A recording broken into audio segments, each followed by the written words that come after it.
Well, thank you for such a generous introduction. I feel like lying down and having a rest. I feel it's made my day. But I'm particularly grateful for the shout out to CEU. For those of you who are new to Budapest, it's right around the corner. It's like 2 minutes walk, just behind the Four Seasons Hotel, which is where any good university should be, and near the Basilica, which is also where any good university ought to be. And you just wander out if you have a break.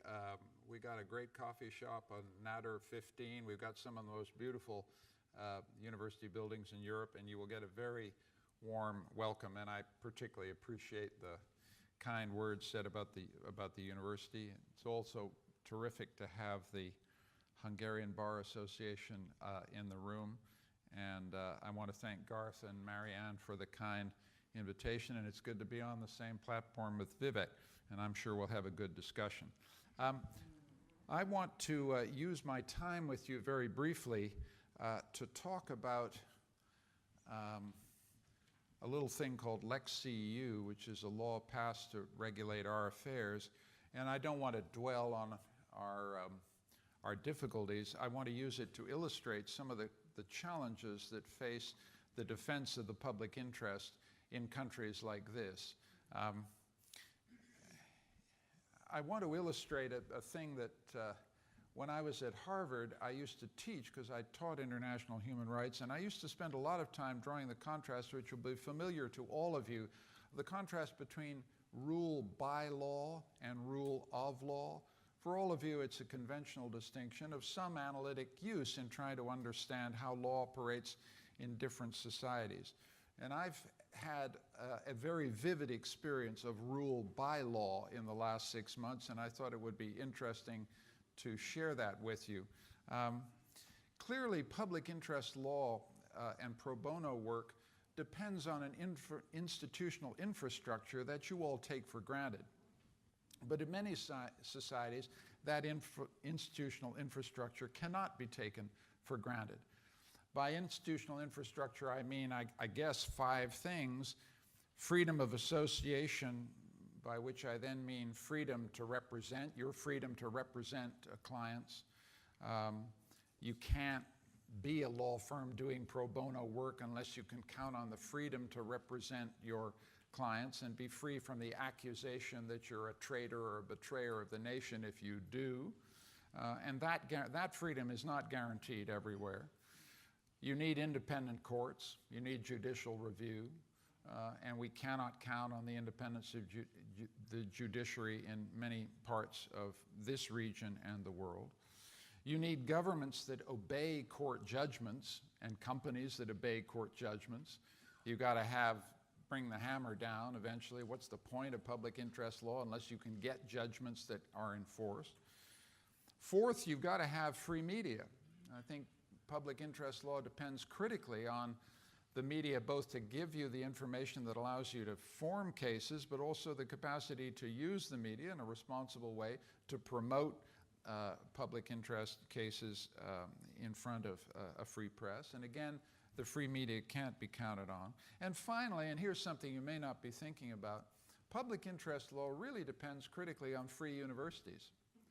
If you don't have law schools, free law schools that can teach practical litigation, can do the wonderful work that PILnet has done and great universities around the world have done to train. Many of you, almost all of you, are the product of some fine university in this country, in this region.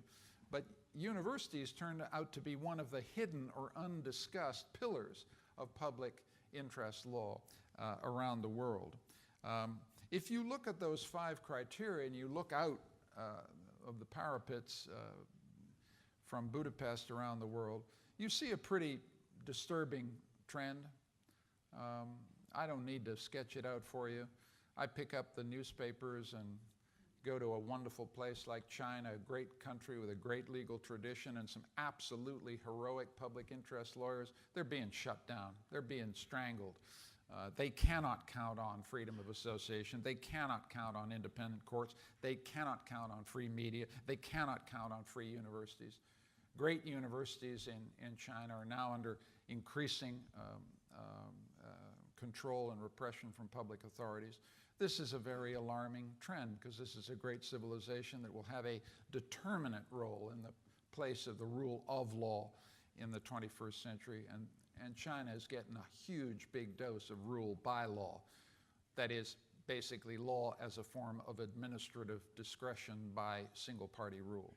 And that pattern is also evident in a great country like Russia, which has a heroic tradition of law and has great public interest lawyers. I could go around the board, and you go to Warsaw, talk to lawyers, they're extremely worried that the pillars that make public interest law possible are being squeezed by a kind of majoritarian populism that says, and this is crucial, we're the people, we're the sovereign. That is, we're the source of law. Majority decision is the source of law. I think we have to understand, and this picks up something that Garth said earlier, a warning shot that I think we all need to reflect on. We're losing a battle we don't even know we're fighting about the very meaning of law itself in these societies. And that, it seems to me, is an important development. We're faced with, in some societies that have electoral democracy, we have the new phenomenon of a politics of enemies. I used to be in politics, and one of the geniuses of democracy is that democracy is a contest between adversaries, not between enemies. An adversary is the person you compete with for political power, but you may take them out for a drink afterwards and become an ally tomorrow. An adversary today could be an ally tomorrow. An enemy, on the other hand, is someone who is a threat to the nation and must be destroyed. All across Eastern Europe, Western Europe, and the United States, we're pitching ourselves into a politics of enemies which is deeply destructive of the rule of law. Deeply destructive because you then use the law against your enemies. You use the law without scruple because you define internal domestic opposition as enemies of the people. Remember that extraordinary headline in the Daily Mail after the law lords in Britain sent back a judgment that Brexit had to go back to Parliament. Banner headlines, enemies of the people. Absolutely extraordinary to me as someone who reveres the rule of law tradition in Britain, knows as a Canadian citizen how much the world owes to that tradition. To have a mass circulation newspaper say that of judges seemed to me to define the world we're in a way that we all need to wake up and understand. And I say this in broad context because I'm going to now say some critical things about Hungary. But one of the things I want to say is Hungary's not so special, folks. I got problems here, but we got problems everywhere, and we need to understand that issue. Let me say just a little bit to give you an illustration of rule by law in action. Let me talk just a little bit about Lex CEU. This was a law called the regulation of international higher education in Hungary. It was introduced without consultation or discussion about the 1st of April this year. In a rule of law society, a government has every right to regulate higher education and how international outfits like mine operate here. No problem. It's an elected government. But any rule of law society consults with the institutions that it's about to regulate. It says, we want to change the law this way and that. What do you think? Consultation is built into the very fabric of the rule of law.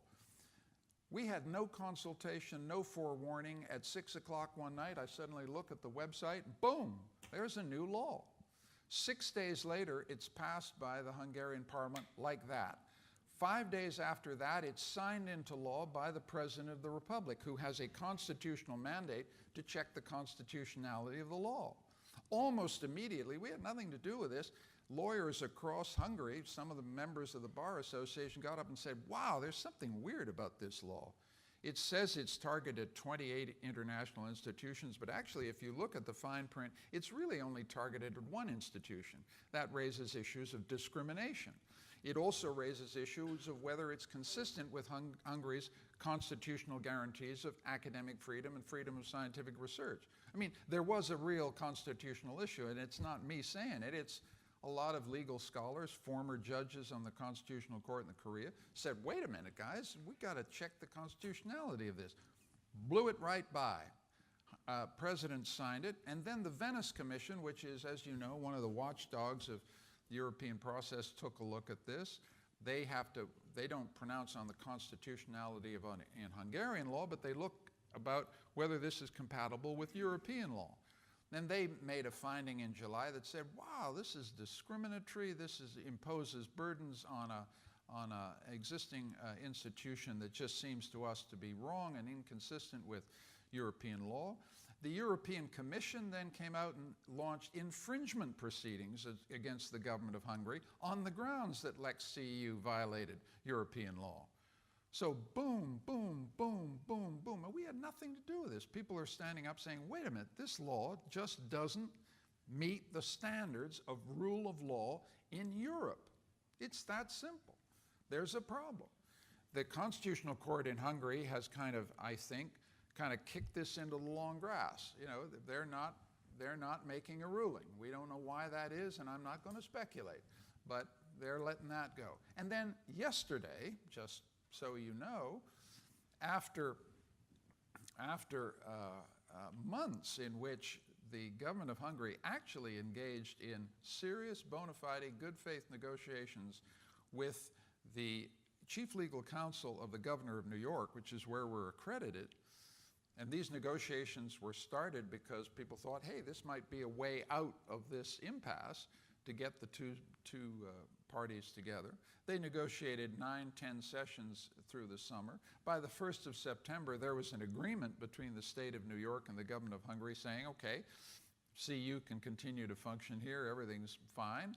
When CEU found out that there was this agreement, we immediately set out to comply with it. We thought, let's prove that, you know, we're acting in good faith. So we complied and signed an agreement with a New York State institution because the test of our compliance was whether we could operate educational programs in the United States. We're one of 30 institutions, by the way, in the United States that are accredited in the United States but don't operate programs in the United States. There's nothing anomalous about it. Think American University of Cairo or the American University in Beirut. They don't have US campuses. So the Hungarians say, we got to have a US campus. I'm a reasonable guy. Okay, you want a campus? We'll get you a campus, right? I'm serious, because I want a solution. I'm not engaged in challenging the elected government of Hungary. I want peace and quiet and go back to work. I'm a Canadian, after all. You know. But yesterday, the government of Hungary passed through Parliament in 2 hours an amendment to Lex CEU saying you got another year to comply. So instead of signing a deal that would solve this matter, they just kicked it into the long grass for another year. Comply with what? We just complied, right? So this is what rule by law looks like. They say, jump through this hoop. You jump through this hoop. Then they move the hoop and raise it higher and say, jump through that hoop. And it goes on and on and on. And I'm running a 65 million euro operation around the corner with students from 120 countries. I've got 700 employees. 500 of them are great Hungarians who come to work every day in the face of this kind of uncertainty. And by the way, just so you know, every time they turn on their television, they see an absolutely calculated, relentless, 24/7 attack on George Soros, who happened to give us the endowment for this establishment. Now, you know, I can't change what governments do, but I've been in politics long enough to know when I see the deliberate cultivation of hatred for political ends. And that is what this country is looking at, the deliberate cultivation of hatred for political ends. You can agree with George Soros about this, you can disagree with him about that, but I advise those of you who are here to look at the public consultation that is all about George Soros. And I defy you not to agree with me that this is the deliberate cultivation of hatred for political ends. So that's the environment of rule by law in which you live. The politics of enemies, the relentless cultivation of hatred and dislike and fear. And it's very difficult to sustain free institutions in this context. But let me make one thing clear. We want to stay. The tougher the fight gets, the more resolute you feel that this is where a free institution with a great legal studies department ought to be. Not so we mount opposition to the government. We're a university, for God's sake. We're not a political party. We'll never cross that line into active opposition. But I call it the way I see it. And what I see is the deliberate cultivation of hatred, and I see rule by law, not rule of law. And so these are serious matters. And they mean that, let me conclude in two sentences. Academic freedom requires the rule of law. Public interest law requires the rule of law. And it also, folks, requires academic freedom. The things that we are committed to are deeply interlinked. Rule of law, public interest law, academic freedom. They're yoked together. We need to understand that, and we need to defend them as one unity. So you couldn't have come to a better place to understand these issues. Thank you for your attention.